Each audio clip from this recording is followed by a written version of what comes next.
Conner Weigman, the quarterback for the Texas A&M Aggies, guarantees victory in the return of the Lone Star Showdown.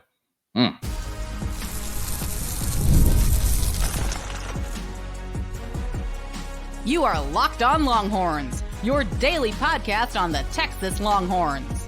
Part of the Locked On Podcast Network, your team every day. Locked On Longhorns, the show. Jonathan Davis and Lacey Butler, your hosts. Today's episode of Locked On Longhorns is brought to you by FanDuel. Make every moment more as the summer winds down. The sports stop sporting like we want them to. But this summer, FanDuel is hooking up all customers with a boost or a bonus daily. That's right. There's something for everyone every day, all summer long. Visit FanDuel.com to get started, right? But now we're winding down with the summer. We saw football back last night with the Hall of Fame game, the Texans and the Bears. And this month, in August, on the 31st, Texas will play against Colorado State in their first game of the 2024 season. Now, in today's episode of Locked On Longhorns, once again, Conner Weigman, quarterback for Texas A&M, guarantees victory against the Longhorns this year. That's the first segment. Second segment, JD Pickle, not sure exactly how to say it, from On3.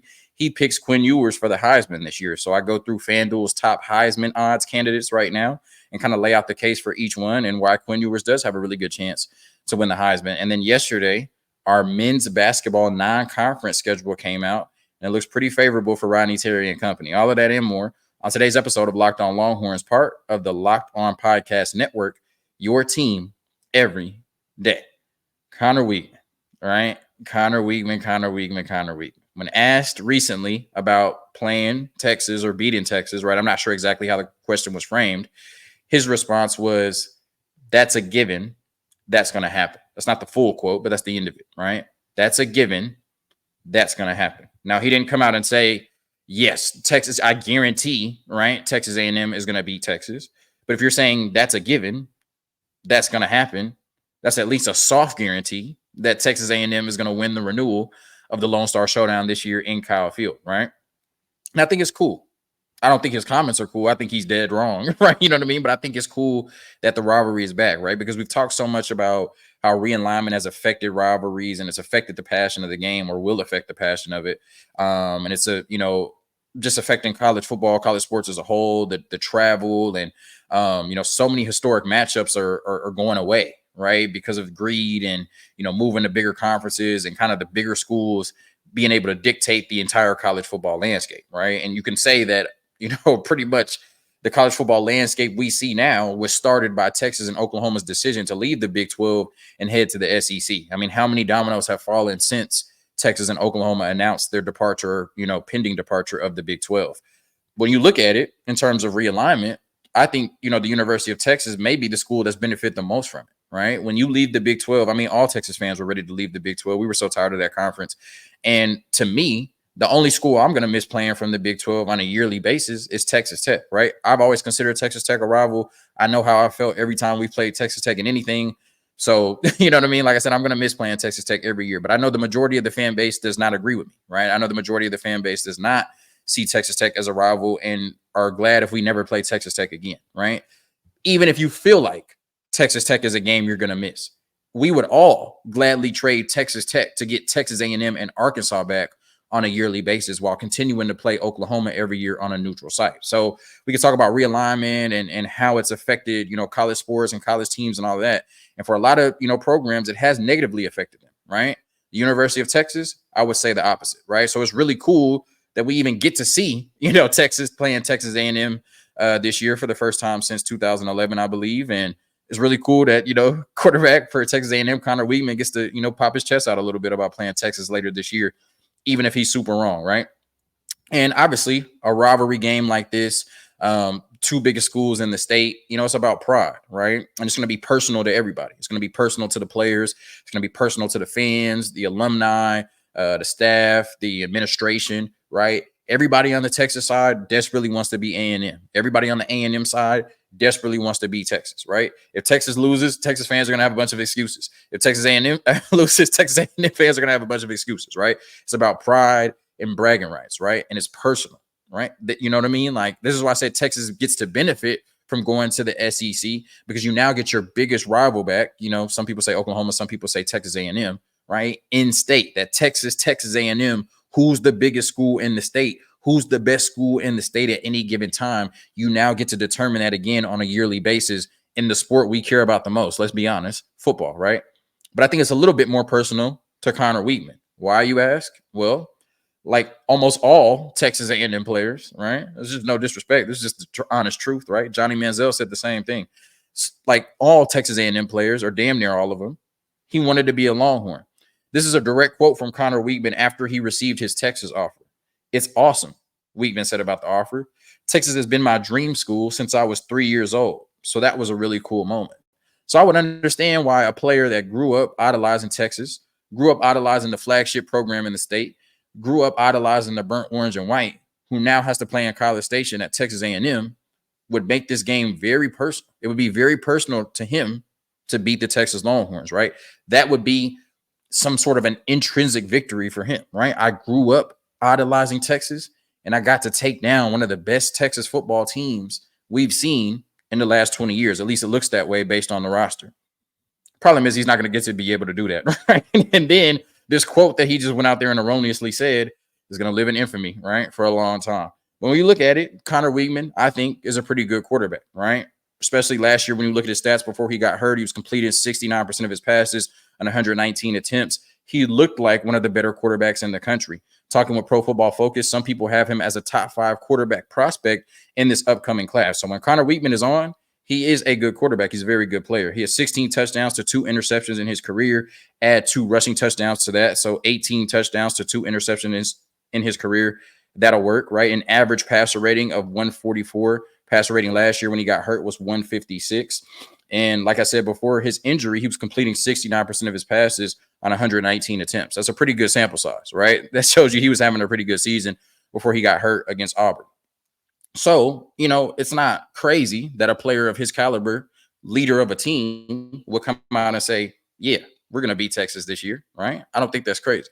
The issue is he really has no leg to stand on, right? Because one, he has 4 wins as a starter in his career. They did win the Auburn game that he got knocked out of, but I mean, he got knocked out the game. So I don't know if you can give him credit for that. His wins are 2022 LSU, which was a good win, right? LSU did go to the SEC championship game. New Mexico, ULM, and UMass. So Conner Weigman has 1 SEC victory in his career. He has 1 Power 5/Core 4 victory in his career. But it's a given that he's going to beat the University of Texas, a consensus top 5 team in the country right now. I don't know, man. You know, when you look at Texas' current situation, I mean, they are loaded 2-3 deep at every position. I mean, some people would say Arch Manning is probably better than Conner Weigman right now. You know what I mean? I don't even think that's a crazy argument, right? Or you could project that Arch Manning is better than Conner Weigman right now. You look at Texas's current situation, then you look at Texas A&M's current situation, what they've lost, bringing in a new coach and Mike Elko, still a talented roster, but I mean, they're just not Texas right now by any means, right? And when you only beaten 1 Power 5 team in your career, when you only played 4 games last year, when Texas is ascending, and at least until we see it, Texas A&M is descending, to come out and guarantee victory, it's a little ambitious, Connor. Now, you know, I'm a big believer in what was he supposed to say, right? You know, a lot of times, like, fans will get triggered when a coach or, you know, a player says something, and it's like, what is he supposed to say, right? Obviously, he's not going to come out and sing Texas's praises. Obviously, he's not going to come out and say, you know, Texas is the best team since sliced bread. We're going to have a lot of trouble playing them, right? You know, it makes more sense that he would come out and say, yeah, it's a given, we're going to beat them, than, you know, I don't know, you know, or I have no confidence, right? But I think this is one of those scenarios where you have to say something that's not really anything, right? This is one of those times where a non-answer would be the best answer.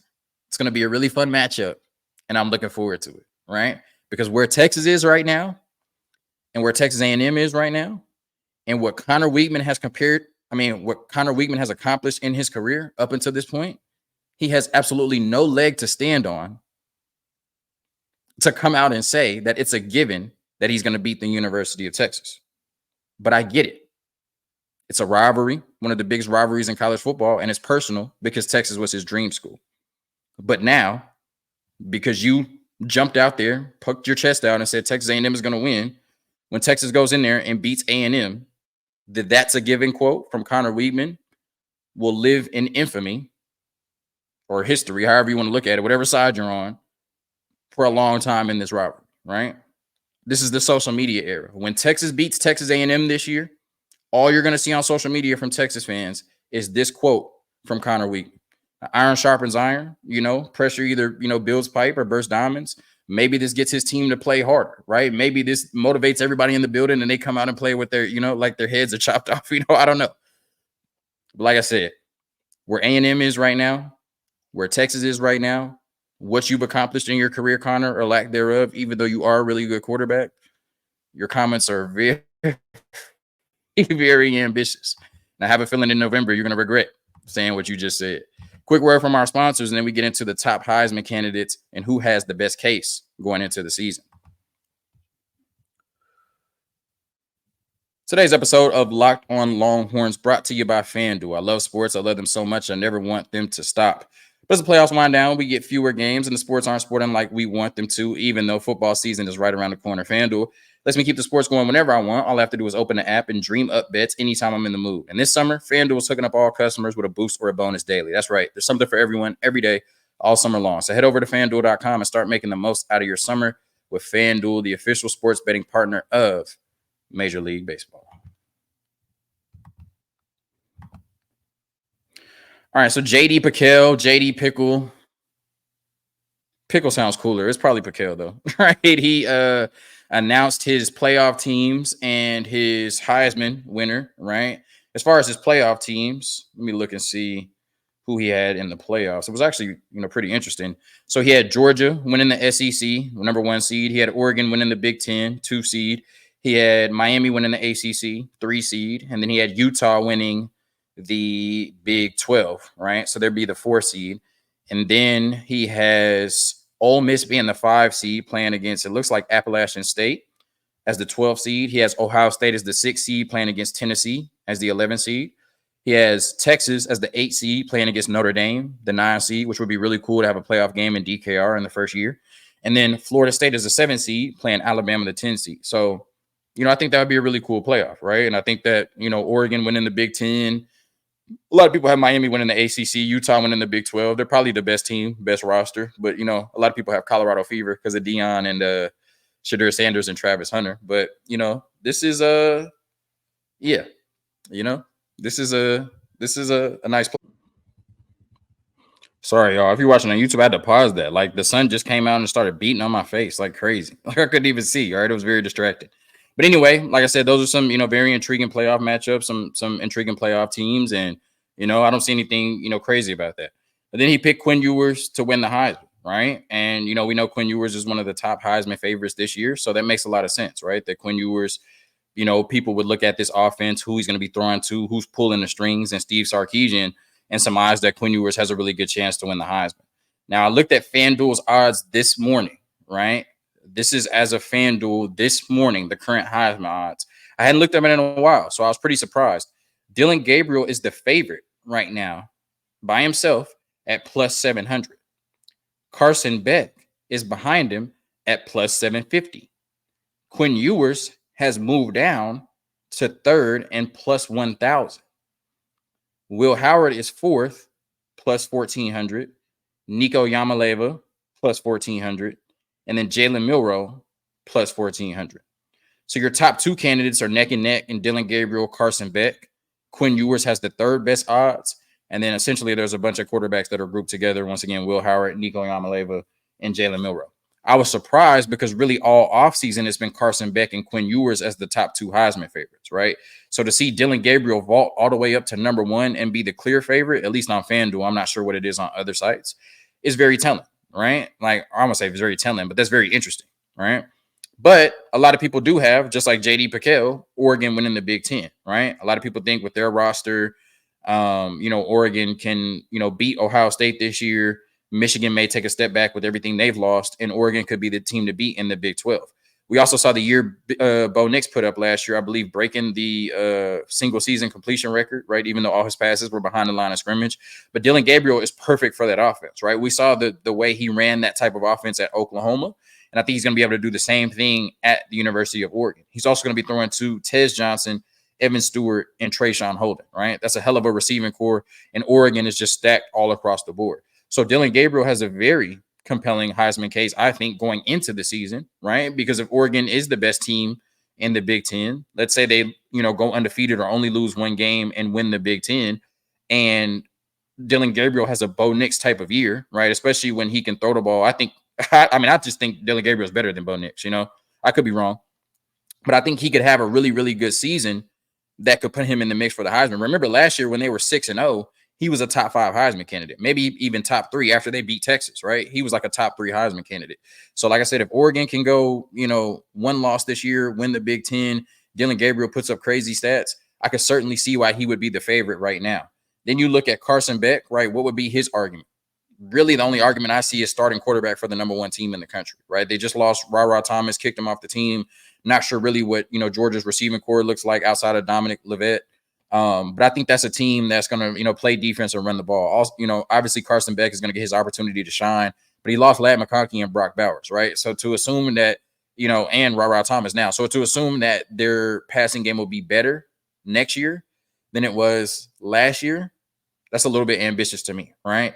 But it's college football. It's a quarterback award, and he could be the quarterback, the best player on the number 1 team in the country, undefeated SEC champions, right? I'm knocking on wood because I hope that doesn't happen, obviously, because I'm a Texas fan. But I think that's Carson Beck's best argument. I think that's why he still has the second best odds, right? Because Georgia could just run through everybody, and then they could just give it to Carson Beck, right?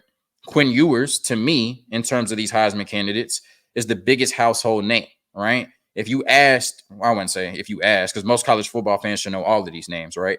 But I think Quinn Ewers would probably be the most known, the most popular out of all of these candidates, right? And that matters to the casual fan, just to everybody. That matters. I mean, he's on the cover of NCAA 25. When you turn on NCAA 25, you see Quinn Ewers, right? So he's the household name. That helps definitely in terms of voting. And when you look at it, Texas could potentially have the number 1 offense in the country. So if Texas gets a big signature win against Georgia, or if they beat Michigan and Georgia, if they make it to the SEC championship game, win the SEC, if they have the number 1 offense in the country and Quinn Ewers just puts up absurd stats, 4,000 plus passing yards, 40 plus touchdowns, Texas has 1 loss or less, then Quinn Ewers more than likely will be your Heisman winner, not just your Heisman favorite. Will Howard from Ohio State, very quarterback-friendly offense. He can run the ball, but he's throwing to nothing but 5-star receivers. I can see a scenario where he accounts for 4,500 yards. They win the Big Ten. He could be one of the leaders or the leader for the Heisman. Nico Yamaleva, I really don't see it as a redshirt freshman, but if he has a, Trevor Lawrence type impact and Tennessee goes 10-2 or 11-1, he could be in consideration. And Jalen Milroe is just the biggest video game player in the game, right? He could rush for 1,000 yards. He could throw for 3,000 passing yards in Kalen DeBoer's offense. He can put up 40 to 50 touchdowns if he just has that type of season. And like I said, because he's the biggest video game type player in the game, right? He can put up those video game type numbers like Jaden Daniels did last year, where even if he had 3 losses, you just couldn't deny what he was able to do on the field, right? So I think it's the same thing with Jalen Milroe. But, I do think that, when you look at this, like I said, I think the 2 best cases are Dylan Gabriel and Quinn Ewers, right? I think it comes down to, which team respectively wins their conference. I think that would give the player the edge if it's going to be Dylan Gabriel winning the Big Ten, or if it's going to be Quinn Ewers winning the SEC, right? I think that goes a long way. I think they're both going to put up absurd stats because they're in really good offenses, throwing to really good wide receivers, right? And really good pass catchers. But like I said, I think it'll probably come down to who has the better season, right? The team-wise, which team is more successful. And I think that remains to be seen, right? Because I'm not going to sit here right now and say, Oregon is going to be better than Texas, right? Oregon plays Washington. Oregon plays Ohio State. Oregon still has to win the Big Ten championship. That's going to be tough. Obviously, Texas has to play Michigan. Texas has to play, Georgia, and then, whoever else, right? Those are the 2 teams I'm worried about. But like I said, I think Quinn Ewers and Dylan Gabriel have the 2 best chances right now to win the Heisman. But if Texas beats Georgia and has a top 5 offense in the country and wins the SEC, then Quinn Ewers, because he's a household name, no doubt in my mind, he's taking home that trophy this year. Another quick word from our sponsors, and then we get into the Texas basketball non-conference schedule. Looks really good for a potentially really good Texas basketball team next season.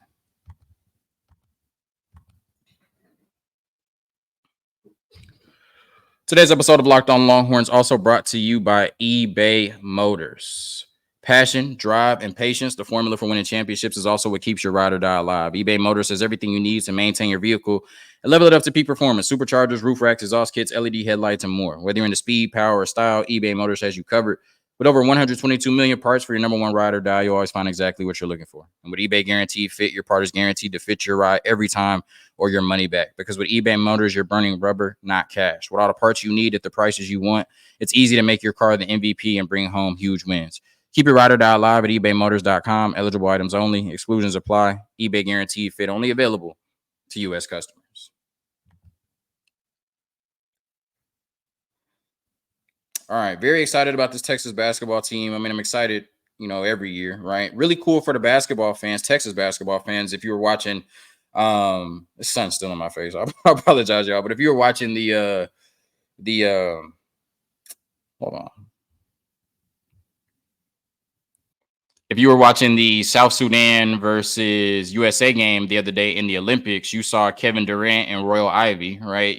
Royalty at the University of Texas going at it, playing against each other. So that was really cool for Texas basketball fans. And hopefully this season is really cool for Texas basketball fans. You bring in a bona fide NBA player and Trey Johnson as a true freshman. You bring over players like Tremont Mark from Arkansas, Jordan Pope from Oregon State, Jason Kent from Indiana State. Just a really good basketball team, returning Kendall Weaver, just players like that, right? Really excited about what this basketball team can do this year under Rodney Terry in year 3, technically, right? Even though he took over halfway through Chris Beard's second year. But yeah, this is technically year 3 for Rodney Terry, and I'm very excited about it. He has a really good team. There's a lot of really good teams in college basketball, but, I certainly expect Texas, their floor, to be a Sweet 16 basketball team this year. But I think they can go further than that. When you look at their non-conference schedule, like I said, it's very favorable in my opinion, right? I mean, there's a chance they could run through this schedule and be undefeated going into conference play. But I think at minimum, and I'm putting this on record right now, I think at minimum, Texas will be, I'll be safe, a top 10 team in the country going into conference play, right? Looking at this non-conference schedule, Texas will be a top 10 team in the country going into conference play, right? When you look at it, their first game is Ohio State, neutral site in Vegas in the T-Mobile Arena. Then they play HCU in the Moody Center, Chicago State in the Moody Center, Mississippi Valley State in the Moody Center. They head to Brooklyn to play in the Barclays Center, where the Liberty play and the Nets play.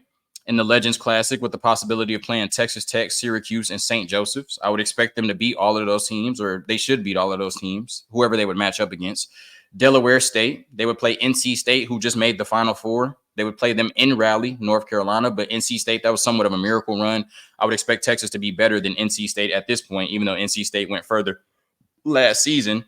They play UConn, obviously, the defending back-to-back national champions in the Moody Center, so they have, a home advantage there, but UConn's probably still the better team at this point. Then you play New Mexico State at home, Arkansas Pine Bluff at home, New Orleans at home, and Northwestern State at home. So really your challenges are UConn. That's the biggest one, obviously. NC State, they're a challenge by name and the fact that they just went to the Final Four, but I think you're a better team than them. Texas Tech is solid. Syracuse is solid. Ohio State is solid. But like I said, really the only team that I just think Texas really could lose to is UConn. Like I looking at this thing, I really think Texas could go 11-1, 12-1 going into conference play. So very favorable schedule. This is the best, I think the most talent we've had at the University of Texas in a few years. I think, well, I don't know about that. Because that team where Dylan Mitchell and Arterio Morris were true freshmen were kind of crazy when we went to the Elite Eight. But nonetheless, this team is certainly more talented than it was last year. We have a really good opportunity to make some noise. And, like I said, that non-conference schedule outside of UConn is very favorable. And I think we'll learn early on what type of, team Texas is. But I think Texas has every opportunity with that type of non-conference schedule, like I said, to be a top 5 to top 10 team going into conference play. And then I think their conference schedule is also very favorable as well. So one of the better basketball rosters we've seen, at the University of Texas. And like I said, I think their I think their floor is Sweet 16. I think they make it to the Sweet 16.